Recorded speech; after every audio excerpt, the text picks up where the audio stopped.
Syarif Abdullah atau yang terlahir dengan nama Sayyid Abdullah Umdatuddin adalah salah seorang ulama yang turut berperan mensiarkan agama Islam di daerah Champa, Vietnam Tengah.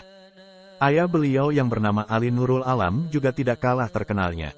Ali Nurul Alam ini bahkan merupakan anggota Wali Songo angkatan pertama dengan gelar Maulana Malik Israel atau Sultan Konbul. Beliau mempunyai 2 orang istri yaitu 1. Istri pertama adalah Syarifah Zainab binti Sayyid Yusuf Asis Syandani Asmat Khan, Patani, Thailand, melahirkan 2 orang anak, yaitu Sayyid Abul Muzaffar, melahirkan para Sultan Patani, Kelantan Lama dan Malaysia. Sayyid Babullah, melahirkan Sultan-Sultan Ternate. 2. Istri kedua adalah Nyai Rara Santang, Syarifah Mudaim binti Prabu Siliwangi Raja Pajajaran, melahirkan 2 orang anak, yaitu Sultan Nurullah, Raja Champa, Syarif Hidayatullah, Raja Cirebon, bergelar Sunan Gunung Jati. Nasab Sayyid Abdullah UMDATUDDIN. Nabi Muhammad Rasulullah SAW. Sayyidah Fatimah Az-Zahra, Ali bin Abi Thalib. Al-Imam Al-Husain. Al-Imam Ali Zainal Abidin. Al-Imam Muhammad Al-Bakir. Al-Imam Jafar Sadiq. Al-Imam Ali Al-Uraidi. Al-Imam Muhammad An-Nakib. Al-Imam Isa Ar-Rumi. Al-Imam Ahmad Al-Muhajir. As-Sayyid Ubaidillah. As-Sayyid Alwi. As-Sayyid Muhammad. As-Sayyid Alwi. As-Sayyid Ali Hali Kasam. As-Sayyid Muhammad Sahib Mirbat. As-Sayyid Alwi Amil Fakih. As-Sayyid Abdul Malik Asmat Khan. As-Sayyid Abdullah. As-Sayyid Ahmad Jalaluddin. As-Sayyid Husain Jamaluddin Al-Akbar, Syekh Jumadil Kubro. As-Sayyid Ali Nurul Alam. As-Sayyid Abdullah Umdatuddin, Sultan Champa. Sayyid Abdullah Umdatuddin diperkirakan wafat pada tahun 1583 m. Di Kampuhea, Vietnam Tengah. Sayyid Abdullah Umdatuddin dididik dan dibesarkan oleh ayahanda Syekh Ali Nurul Alam dan dilanjutkan melakukan pengembaraan menuntut ilmu sampai ke Mekah. Guru Sayyid Abdullah UMDATUDDIN yaitu Syekh Ali Nurul Alam. Anak-anak Sayyid Abdullah UMDATUDDIN. Sayyid Abul Muzaffar, melahirkan para Sultan Patani, Kelantan Lama dan Malaysia. Sayyid Babullah, melahirkan Sultan-Sultan Ternate. Sultan Nurullah, Raja Champa. Syarif Hidayatullah, Raja Cirebon, bergelar Sunan Gunung Jati. Semenjak kecil Sayyid Abdullah Umdatuddin dididik oleh Syekh Ali Nurul Alam. Hingga akhirnya beliau diperintah oleh ayahandanya untuk melanjutkan menuntut ilmu sampai ke tanah Mekah. Dalam perjalanan beliau menuntut ilmu di Mekah akhirnya bertemu dengan Raden Ayu Rara Santang yang waktu itu sedang melakukan ibadah haji. Akhirnya Sayyid Abdullah Umdatuddin ini kemudian menikah dengan Rara Santang. Rara Santang yang ketika melakukan itu sedang ibadah haji bersama kakaknya Walang Sungsang. Pertemuan antara Rara Santang dan Syarif Abdullah bukanlah suatu hal yang aneh. Karena ibu Rara Santang yaitu Nyi Subang Larang bin Ki Gedeng Tapa adalah murid kesayangan dari Syekh Kuro atau Maulana Hasanuddin bin Syekh Yusuf Sidik yang ternyata Syekh Yusuf Sidik ini adalah adik Ali Nurul Alam yang merupakan ayah Sayyid Abdullah Umdatuddin. Jadi Sayyid Abdullah Umdatuddin ini sebenarnya menikahi murid dari sepupunya sendiri. Pastilah Sayyid Abdullah Umdatuddin juga mengetahui siapa sesungguhnya Rara Santang ini sehingga kemudian disunting dan dinikahi. Jadi pertemuan antara Rara Santang dan Syarif Abdullah ini tidaklah aneh, semua wajar-wajar saja, itu karena hubungan kekerabatan antar keluarga mereka sudah lama terjalin. Mereka menikah sekaligus untuk menyambung kekerabatan antar keluarga Wali Songo dan keluarga Kerajaan Nusantara. Setelah melakukan pernikahan setelah itu Sayyid Abdullah Umdatuddin kembali ke Mesir, Palestina. Pendapat ini didukung dalam babat Tanah Sunda yang disusun oleh PS Sulendraningrat. Terutama pada halaman 28 dan 29 di situ diceritakan bahwa Sayyid Abdullah pernah bertemu dengan para perampok yang berasal dari kaum Yahudi atau Bani Israel berjumlah 9 orang.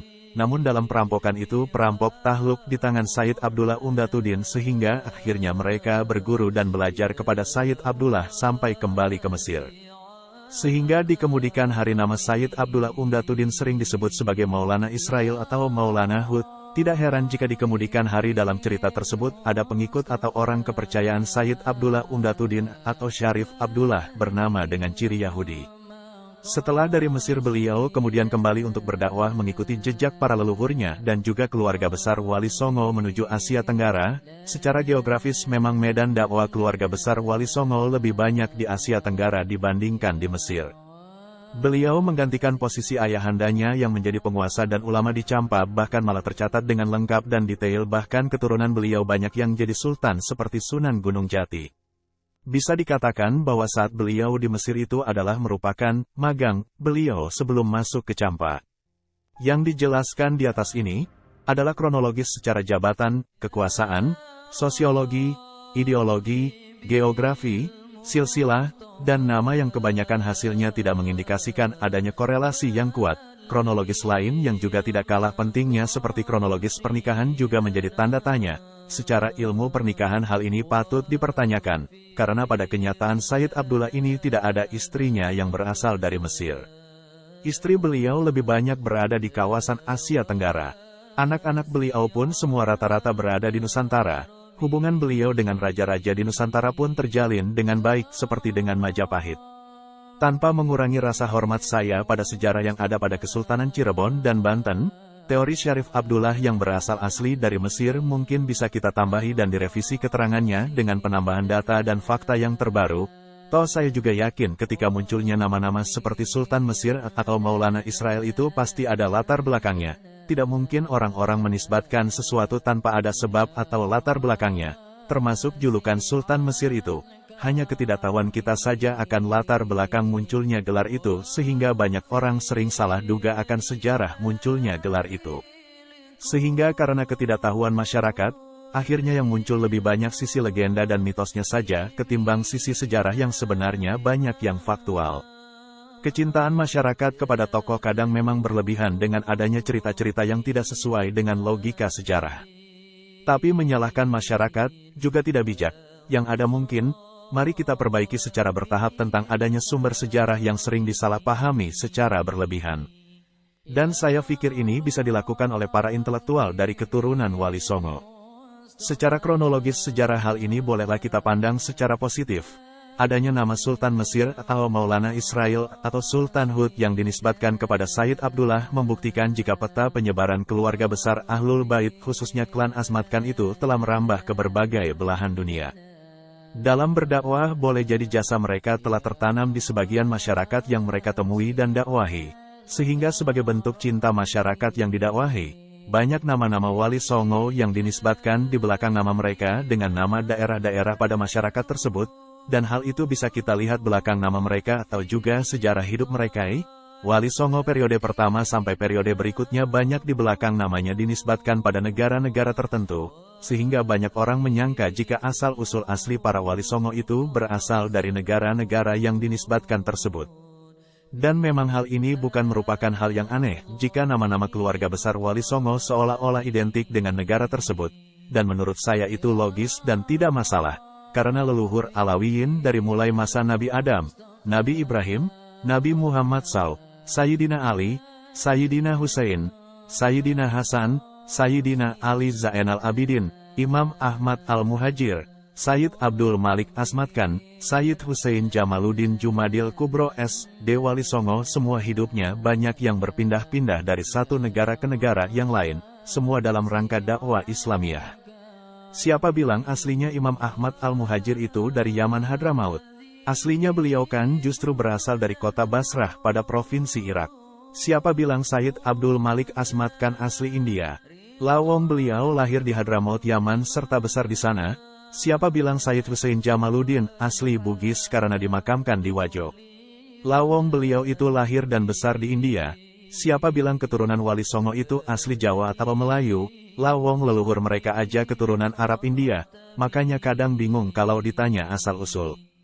Pendapat ini juga semakin kuat dengan pendapat dari Syekh Fakih bin Abdullah Fatani dengan versi salinan oleh Syekh Daud bin Abdullah Fatani dalam buku Tarikh Fatani yang diterbitkan oleh Persatuan Pengkajian Khazanah Klasik Nusantara dan Khazanah Fataniyah Kuala Lumpur tahun 1998 m. Pada halaman 34-35 bahwa Sayyid Abdullah Umdatuddin yang berasal dari Champa mempunyai hubungan sejak lama dengan wilayah Nusantara lain, bahkan Syekh Daud memastikan jika Patani Thailand dengan Patani di Ternate Halmahera, Maluku, tepatnya di daerah Tidore, timur laut semenanjung Halmahera, berbatasan dengan Maba dan Weda saling itu berkerabat, karena raja mereka adalah Sultan Babullah bin Abdullah Umdatuddin. Keterangan di atas ini jelas semakin menguatkan jika Sayyid Abdullah Umdatuddin secara geografis dan domisilinya berada Campa bukan Mesir. Sayyid Abdullah Umdatuddin adalah tokoh yang jarang disebutkan dalam berbagai babat dan cerita rakyat sebagai salah satu pelopor penyebaran Islam di Jawa dan Nusantara. Sayyid Abdullah Umdatuddin juga merupakan salah satu tokoh kunci proses Islamisasi di Tanah Jawa yang hidup sebelum Wali Songo yang mampu menembus dinding kebesaran Kerajaan Majapahit. Beliau juga berdakwah bersama ayahanda dan para ulama-ulama lain yang mempunyai modal tersendiri untuk menyebarkan agama Islam di Asia Tenggara. Beliau umumnya dianggap bukan keturunan Jawa. Sayyid Abdullah Umdatuddin memiliki semangat tinggi dalam memperjuangkan agama Islam. Awal dimulai dakwah dengan melakukan pengembaraan menuntut ilmu dan berdakwah di daerah Mesir. Kemudian dilanjutkan kembali ke Campa menggantikan posisi ayahanda beliau Syekh Ali Nurul Alam sebagai raja di Campa dan berdakwah. Penampilan yang sejuk, tutur bicara yang santun ketika beliau menyampaikan dakwah hingga beliau dianggap tokoh yang dianggap mampu menenteramkan situasi kerajaan Campa yang sedang dilanda kekacauan pada waktu itu. Perlahan tapi pasti, masyarakat kelas bawah mulai berbondong-bondong memeluk agama Islam, mengikuti ajaran Sayyid Abdullah Umdatuddin yang dengan bijak dan santun menyampaikan misi dalam dakwahnya.